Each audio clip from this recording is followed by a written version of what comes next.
السلام عليكم ورحمة الله وبركاته. أهلا وسهلا بكم إلى لقاء خاص مع السياسي السوري المعارض جمال قارصلي. سنناقش في هذا اللقاء مآلات الثورة السورية والأسباب التي أدت إلى إطالتها وعدم تحقيق أهدافها. أهلا بك أستاذ جمال. 11 عاما على قيام الثورة السورية، وما يزال النظام الدكتاتوري في دمشق باقيا ومستمرا في حكمه.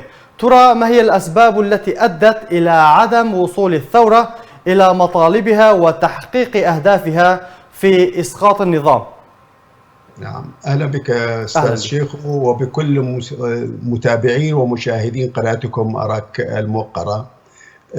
طبعا الصورة الآن أصبحت توضح بالنسبة لنا كسوريين كمعارضين.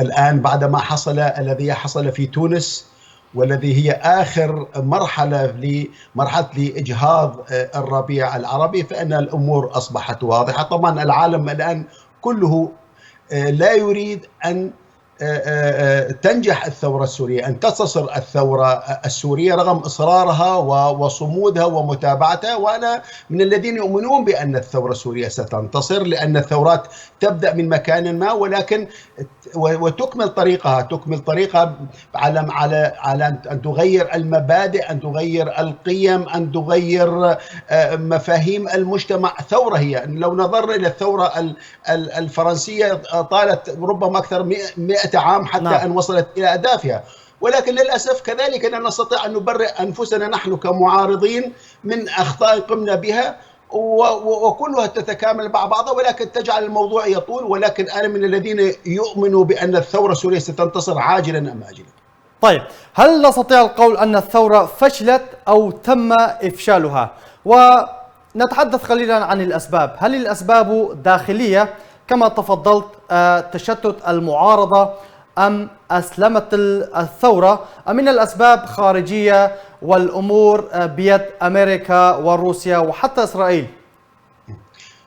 بالنسبة لي الثورة السورية لم تفشل ولن تفشل، ولكن الآن يعمل وبكل القوى وعلى كل الأصعدة على إفشال الثورة السورية. وهذا الذي حقا ما يجعلهم يعني يحتقنون غضبا ضد الثورة السورية، بأن الثورة السورية لا زالت معطاءة، لا زالت تعطي الشهيد تلو الشهيد، لا زال الشعب السوري الحر يطالب بحريته وكرامته. فإذا هذا هو يحاولون إفشاله، ولكن الثورة السورية لم تفشل ولن تفشل.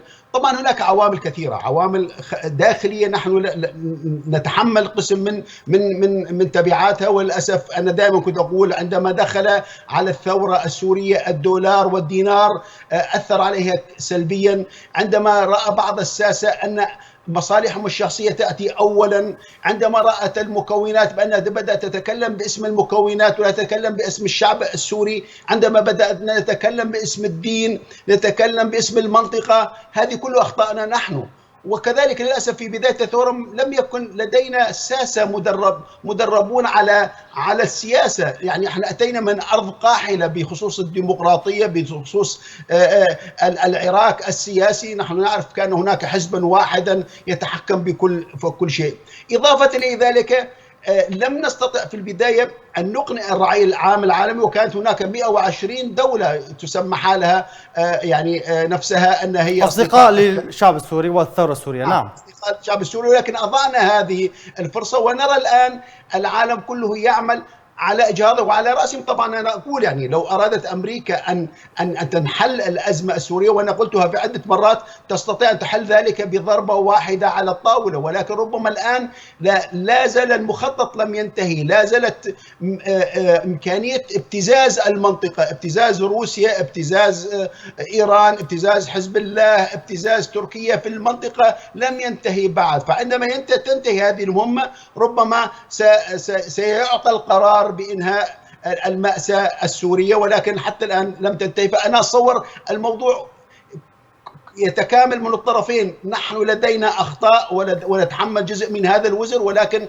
أنا أتصور العالم كله وعلى رأسه أمريكا وروسيا وإيران الذين يتحملون حقا، وبعض الدول العربية يتحملون الوزر الأكبر الذي يحصل الآن في سوريا. طيب أستاذ جمال، بالنسبة للشخصيات المعارضة في الخارج، لماذا لم نرى حتى الآن اسما لامعا وبارزا من المعارضة السورية استطاع ويستطيع إيصال معاناة السوريين إلى الخارج؟ وما هو الدور الذي قام ويقوم به المغتربون السوريون خدمة للقضية أو للثورة السورية في الخارج؟ أنا أتصور يوجد كثير من السوريين في كل مكان في كثير من الدول قاموا بواجبهم وعملوا، ولكن للأسف لا يوجد هناك تجاوب من الدول المعنية. لو أعطيك الآن فقط ألمانيا، نحن هنا في ألمانيا قمنا بنشاطات كثيرة، نعم. ووصلنا صورنا إلى صوتنا إلى أعلى المستويات، وقمنا حقا بمظاهرات وندوات إلى أبعد حدود، ولكن عندما لا تجد إعلاما يتجاوب ولكن معك. بدون نتيجة وبدون جدوى. وهذا السبب، لأن هناك يوجد قرار أعلى من ألمانيا، قرار فوق ألمانيا، بأن هذا الموضوع يجب أن لا يتم التجاوب معه. هناك قلنا أمريكا وقلنا روسيا وكذلك إسرائيل لها دور. إسرائيل تدافع عن هذا النظام، تريد أن تحتفظ بهذا النظام لأن النظام يخدمها أكثر من أي شيء في العالم. فإذا هناك يوجد قرارات ما فوق هذه الدول، وكثير من الناس قاموا بواجباتهم، ولكن للأسف بدون جدوى. ونحن قمنا حتى هنا في ألمانيا، قدمنا مشاريع إلى الدولة الألمانية، قمنا بمبادرات إعادة بناء الدولة السورية. نعم. عملنا كثير من الأمور، ولكن لم نجد من يتجاوب معنا كما قلت، لأن القرار الدولي لم يعطى بعد. وعندما يعطى هذا القرار أتصور الأمور ستنحل بأسرع ما ممكن أن نتصوره. نعم. للأسف هناك قرار دولي يحتم مصير المجتمع السوري، وعندما يتغير هذا القرار سيتغير مصير المجتمع السوري. أستاذ جمال، ما الحل برأيك كي تعود الثورة إلى مسارها الحقيقي بعيدا عن التطرف والأسلمة؟ نعم. أنا أتصور الثورة مستمرة وستستمر، ولكن كل حصان كبوة، هي تأتي لها في بعض الأحيان تنتعش، في بعض الأحيان تهدأ. انظر الآن ماذا يحصل في جنوب سوريا، ماذا يحصل في درعا. ودعني في هذه المناسبة نحيي أحرار درعا وثوار درعا على ما يقومون به. وأنا أتصور هناك من يريد أن يؤسلم هذه الثورة السورية، من يريد أن دائما يضع اسم الإسلام سلبيا مع هذه الثورة. نحن نعرف من هو الذي خلق القاعدة، نحن نعرف من هو الذي خلق داعش، من يقف وراء داعش، من هو الذي يمول الإرهاب. أليس هم بشار الأسد وأمثاله؟ أليس هي إيران التي الآن تحتوي كل قيادات القاعدة لديها؟ هم يريدون ذلك، وهم يلعبون بهذه الورقة، ودائما يخيفون بها ساسة الغرب أو ساسة الدول الأخرى بورقة الإرهاب، ورقة الإجرام. الآن يأتون بورقة المخدرات. انظر الآن النظام ماذا يعمل مع حزب الله ومع إيران بتجارة المخدرات. فإذا هم يريدون أن يقوموا بهذا الطريق، ونجحوا للأسف، نجحوا بهذه الطريقة، ربطوا اسم الإسلام مع داعش. ونحن نعرف بأن الإسلام براء من داعش وبعيد كل البعد عن داعش، ولكن هذه كما قلت هي الحجة أو هي الطريقة التي يريدون أن يقنعوا بها مجتمعاتهم بأن البديل لنظام بشار الأسد وأمثاله وللدكتاتوريات هي الأسلمة أو داعش وأخواتها، وهذا ليس صحيحا أبدا. وللأسف استطاعوا بإمكانياتهم الإعلامية، بإمكانياتهم المادية القوية، بدعم دول كثيرة لهم، أن يوصلوا هذه الصورة الخاطئة، ونحن لم نستطع أن نزيل هذه الصورة. فهذا هو السبب الحقيقي ما يكمن وراء ذلك. طيب أستاذ جمال، الآن تتواجد جيوش وكتائب وفصائل عدة على الأراضي السورية، وهناك 4 حكومات نستطيع القول: حكومة الإنقاذ، حكومة سوريا المؤقتة، الإدارة الذاتية، حكومة دمشق. كيف سيتم تطبيق قرار 22 و54 وإخراج تلك الجيوش والفصائل والكتائب والعودة إلى حكم انتقالي يتشارك فيه جميع الأطراف والكتل السياسية؟ أنا من الناس دائما يؤمنوا ويقولوا بأن ما بعد الثورة هو سيكون أصعب بكثير مما قبل الثورة. ونتصور عندما تنتصر ثورتنا وعندما نصل إلى حل ما، فإننا الصور سيبدأ العمل الصحيح، يبدأ العمل إلى سد هذه الفجوات بين أطياف المجتمع السوري، بين مكونات المجتمع السوري. الشرخ الذي صار يجب أن يزال. يوجد سوء تفاهم كبير في المجتمع السوري، وكذلك أنا أتصور كل سوري حر من أقصى اليمين إلى أقصى الشمال، ومن الجنوب إلى الشرق، إلى كل مكان. يعني يجب أن يؤمنوا بأن سوريا هي واحدة، وأن مصير المجتمع السوري هو واحد. وهذا العمل سيكون هو من واجب الحكومة الانتقالية التي يقر عليها قرار بكاملة الصلاحيات، قرار 2254، قرار مجلس الأمن. وهذه ستكون مهمته أن ترحل الجيوش الموجودة على الأراضي السورية، أن يتم توحيد سوريا، أن يوضع نظام ديمقراطي، نظام أن يعمل على حق المواطنة الكاملة، كل مكونات المجتمع السوري، كل أفراد المجتمع السوري، أن نبتعد كل الابتعاد، أن نتكلم باسم المكونات أو باسم الأديان أو باسم المناطق. فأنا أتصور مهمة الحكومة الانتقالية أو ذات الصلاحيات الكاملة مهمتها صعبة وكبيرة جدا، وعلينا إن تم تأسيسها أن نقف إلى جانبه بكل قوانا لكي ننقذ المجتمع السوري. وأنا أتكلم الآن ليس فقط باسم المعارضة السورية أو باسم طيف ما، ولكن أتكلم باسم كل السوريين، أنه نحن نريد لكل المجتمع السوري، لسوريا كاملة، حق المواطنة الكاملة، نريد لهم العدالة والمساواة الديمقراطية، أن ننطلق بسوريا جديدة إلى مستقبل أفضل، إلى سوريا التي ممكن انتصار ثورتها سيؤثر على العالم كله وسيغير وجه العالم. يعني أستاذ جمال، في الوقت الحالي التقسيمات الموجودة في سوريا باتت تقسيمات أمر واقع. يعني إذا ما نظرنا إلى التقسيمات الموجودة، 63% بإيد النظام، 11% بإيد المعارضة، 26 بإيد قسد وأمريكا، عدا عن وجود خلايا لداعش والتنظيمات الأخرى. هل نستطيع القول أن التقسيمات باتت تقسيمات أمر واقع؟ أنا لا أؤمن بذلك، وأنا أؤمن بأن هذه التقسيمات هي كلها هلامية وستزول عندما تكون هناك إرادة وطنية. عندما الشعب السوري يقول كلمته ويقول نحن الشعب سوري واحد لا يفرقنا شيء، وهذه الفقاعات وهذه الحدود ولا هذه المكونات التكوينات الجديدة التي خلقت يجب أن تزال وستزال. ونتصور إصرار الحكومة المؤقتة أو بعد تطبيق قرار 2254 هو الذي سيصر على ذلك. وأتصور كل الأحرار والثوار وكل أبناء المجتمع السوري عندما يقولوا قولهم بصوت واحد، فأتصور ستزول هذه الفقاعات بأسرع ما نتصور. طيب، دعنا نتحدث قليلا عن اللجنة الدستورية أستاذ جمال. في 23 من شهر أيلول عام 2019 أعلن الأمين العام للأمم المتحدة عن اللجنة الدستورية بين النظام والمعارضة. بالرغم من الاجتماعات العديدة لا جديد ولم نلتمس شيئا. ترى ما هو الطرف المسؤول عن فشل اللجنة الدستورية؟ وهل ترون أنه تم إقصاء بعض المكونات السورية في المشاركة في اللجنة الدستورية؟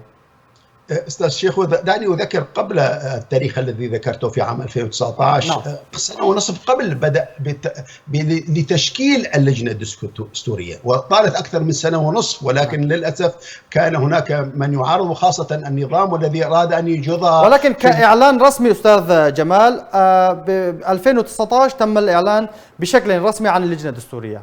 صحيح، ولكن سنة ونص قبل بدأوا بتشكيلها، ونحن نعرف أنها تمت هناك 3 أجزاء، 150 عضو، 50 من طرف النظام و50 من معارضة و50 من المجتمع المدني. نعم، فلذلك وضاعت الأوراق ببعضها وتمت ولادة عسيرة جدا. وبعد أيام قليلة تنصل النظام من المجموعة التي هو أسسها وقال أنه هي لا تمثله. ونحن نعرف لماذا يتم ذلك، لأننا نحن نعرف بأننا لدينا نظام مبني 100% على الدكتاتورية. نعم. وعلى الحكم المطلق. فإذا دخل على هذا النظام فقط 1% من التعديل أو من الديمقراطية سينهار هذا النظام. فهو لا يريد أي شيء، هو يريد أن تبقى الأمور كما هي وتبقى المياه عكرة، وهذه الأزمة تطول. هو يعرف حتى نهاية هذا النظام تأتي عندما يتم أي تفاهم على دستور جديد. دعني أقول أكثر من ذلك، حتى الدستور الحالي لو تم تطبيقه، لو تم تطبيق ما هو موجودا على الأوراق، أتصور ينقذ سوريا. ولكن هناك فرق كبير بين ما هو مكتوب وبين ما هو مطبق على الأرض. على الأرض. فهناك لدينا نظام يخشى الدستور جديد، يخشى الديمقراطية، يخشى حق المواطنة كما يخشى الشيطان من المعوذات. طيب أستاذ جمال، أنتم كمكون تركماني في سوريا، هل أنتم مع إزالة اسم العربية من الجمهورية العربية السورية في سوريا المستقبل؟ أنا أتمنى أن نتكلم مع بعضنا، وهذا أنا كسوري أقول أن نتكلم مع بعضنا دائما كسوريين، ونحن سوريا تجمعنا كلنا، سوريا أمنا، سوريا أم كل إنسان في هذا المكان. ولكن عندما يكون اسم مثلا يوجد اسم في الاسم عربي، وهذا الاسم يؤدي إلى مثلا إلى يعني الضغط أو التأثير أو التفرقة، إقصاء المكونات الأخرى قصدك؟ نعم، يعني إقصاء المكونات الأخرى الموجودة في سوريا وظلمهم أو التفرقة ما بينهم. فهذا يجب أن يعدل. ولكن أنا أقول أنا أعيش الآن في ألمانيا، واسم ألمانيا هي بلدي، وطالما أعطتني حقي وأعطتني حق المواطنة فأنا مع ذلك. أنا أصور إن كان ذلك فعلى أصور حتى على العرب أن نقول هذا يجب أن يتغير. علينا في البداية أن نعمل على أن نجعل قيمنا تنتصر، نجعل أهدافنا تنتصر، نجعل إنسانيتنا تنتصر. ولكن أنا برأيي حقا إن وجد هذا أو لم يوجد اسم العربية أو لم يوجد، أنا تهمني في البداية القيم، تهمني المواطنة الكاملة أكثر من هذه التسميات. ولكن عندما هذه التسميات تصل إلى الظلم وإلى اضطهاد أي مكون كان، فأنا سأكون ضدها وأقف ضدها. وأتصور كثير من الإخوة العرب وكل مكونات المجتمع السوري سيقفون ضد هكذا تسميات إن كانت هي تسميات ظالمة. طيب كيف تنظرون إلى القضية الكردية في سوريا والشعب الكردي ومطالبهم؟ الشعب الكردي هو جزء لا يتجزأ من الشعب السوري، هو موجود من الجولان إلى الجزيرة السورية، موجود في كل مكان. هو النسيج الذي يمسك المجتمع السوري في كل مكان. هناك علاقات من مئات السنين، علاقات التصاهر، علاقات التقارب. فأنا أتصور هذا من الصعب أن تفرق في هذا المجال. علينا أن نتكلم دائما، نقول نحن كسوريين عندما نحصل على حق المواطنة، إن كان كرديا أو تركمانيا أو درزيا أو آشوريا أو مسيحيا أو مسلما، يهمني أنا بالنتيجة حق المواطنة الكاملة. وعندما نعمل كلنا من أجل ذلك فإننا نتصور سنصل إلى النتيجة. ولكن أنا أفرق بين التركماني والمسلم والمسيحي والكردي حسب موقفه من الثورة السورية. عندما يكون مع الثورة السورية ويدعم الثورة السورية ويعمل من أجل الحرية والكرامة فأنا معه لو مهما يكن. ولكن عندما يكون ضد ذلك فأنا ضده لو كان أخي. فإذا هذا الموضوع بالنسبة لي شيء استثنائي. ولكن المجتمع الكردي، المكون الكردي، أهلنا الكرد هم جزء لا يتجزأ، وحقوقهم تعنيني كما تعنيني حقي أنا الخاص. لأني عندما أرضى أن يظلم أخ كردي لي فأنا إذن أرضى بأن يوما ما كمان أنا كذلك أظلم. فأنا أتصور هذا شيء لا غبار عليه. علينا أن نعمل كون مع بعضنا كسوريين ونحقق مطالب مجتمعنا المستقبل، لأن الأجيال القادمة تنتظرنا. وأنا أصور الأجيال القادمة والتاريخ لن يرحمنا إن لم نكون منصفين بهذه النقطة. ما هو الحل الأمثل في سوريا المستقبلية يضمن حقوق كافة الأطراف والكتل السياسية في سوريا؟ نعم.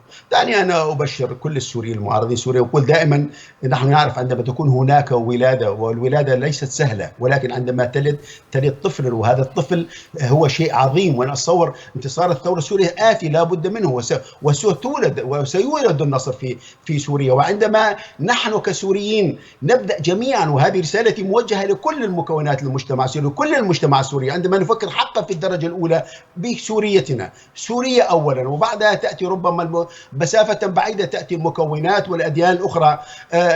فعندما نتكلم بهذا المنطق ونعمل من أجل سوريا سوية فإننا نستطيع أن ننقذ سوريا. ولكن إن لم نتكلم بهذا الشكل فإننا سنجزئ سوريا، سنقسمها، سنجعلها لا قيمة لها، وستجلب لنا المشاكل إلى سنين طويلة. فنتصور عندما نقول سوريا أولا وبعدها تأتي الأمور الأخرى فهذا أهم شيء بالنسبة لنا. وأنا متأكد بأننا سنصل إلى هذه القناعة بأن سوريا لنا لا تفرق بين كبير أو صغير أو كردي أو تركماني أو مسيحي. إذن ماذا يتطلب من السوريين القيام به في هذه المرحلة الحساسة؟ أنا أتصور السوريين وخاصة المعارضة عليهم أن يوحدوا كلمتهم، على قادة المعارضة أن يبتعدوا عن أنانيتهم، أن يفكروا حقا بالبداية في مصلحة الوطن، أن يطالبوا بحق الوطن ولا يفكروا بمناصب أو امتيازات معينة، ولكن أن يفكروا بمصلحة هذا الوطن، كيف ينقذوا هذا الوطن، أن يكونوا جريئين، أن يقلعوا عين الذي يقف أمام الوصول إلى أن يحقق وطنا ديمقراطيا في سوريا. إن عملنا بهذا الشكل وكان قادتنا وساستنا من هذه النوعية فنتصور سنصل إلى سوريا موحدة تجمع كل أبنائها مهما كانوا ولا تفرق بينهم، وسنوصل إلى سوريا ديمقراطية موحدة تكون نبراسا للعالم القريب والبعيد منها. كلمتك الأخيرة أستاذ جمال. أنا أقول مرة أخرى لثوارنا للأحرار في كل مكان أننا سننتصر والنصر آتي، وعلينا كما قلت سابقا أن نفكر في البداية طبعا في إنسانيتنا، وبعدها في سوريتنا، وبعدها وأن لا نفكر بشكل مجزأ بين المكونات والأديان والمناطق. نحن جسم واحد، شعب واحد، يجمعنا الكثير، يجمعنا التاريخ، يجمعنا الدم، يجمعنا التصاهر، يجمعنا كثير من الأمور، وكذلك علينا تجمعنا القيم الإنسانية. فإذا حقوق المواطنة والديمقراطية هدفنا، سوريا أن تكون بلدا مستقلا وديمقراطيا هدفنا. علينا نعمل جميعا يدا بيد ونوحد كلمتنا، وأنا متأكد من ذلك بأن النصر آت لا محالة فيه. إلى هنا نأتي إلى ختام لقائنا لهذا اليوم مع الأستاذ جمال قارصلي السياسي والمعارض السوري. أشكرك جزيل الشكر، حتى لقاء آخر، دمتم بألف خير.